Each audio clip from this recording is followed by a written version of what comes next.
పాముకి బుద్ధి చెప్పిన చిన్న పిట్ట. ఒక ప్రశాంతమైన అడవిలో ఒక పెద్ద చెట్టు ఉండేది. ఆ చెట్టుపై ఒక చిన్న పిట్ట తన గూడు కట్టుకుంటుంది. ఆమె చాలా శ్రమించి గూడుని కట్టుకుంది.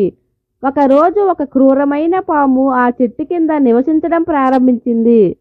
పిట్ట గుడ్లు పెట్టినప్పుడు పాము వాటిని తినేసేది. పిట్ట చాలా బాధపడింది. సహాయం కోసం పిట్ట తన స్నేహితురాలైన ఒక తెలివైన కాకి దగ్గరికి వెళ్ళింది.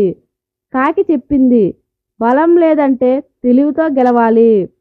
రాజమహల్ దగ్గర రాణి ఒక బంగారు హారం ధరించి స్నానం చేస్తోంది. కాకి ఆ హారం తీసుకొని పాము గృహం దగ్గర పడేసింది. రాజభటులు వెంటపడ్డారు. భటులు హారం తీసుకునేందుకు పాము గృహలోకి వెళ్ళారు. పాముని చంపేశారు.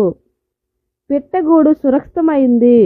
ఈ కథలో నీతి, తెలివుంటే పెద్ద సమస్యలకు పరిష్కారం దొరుకుతుంది.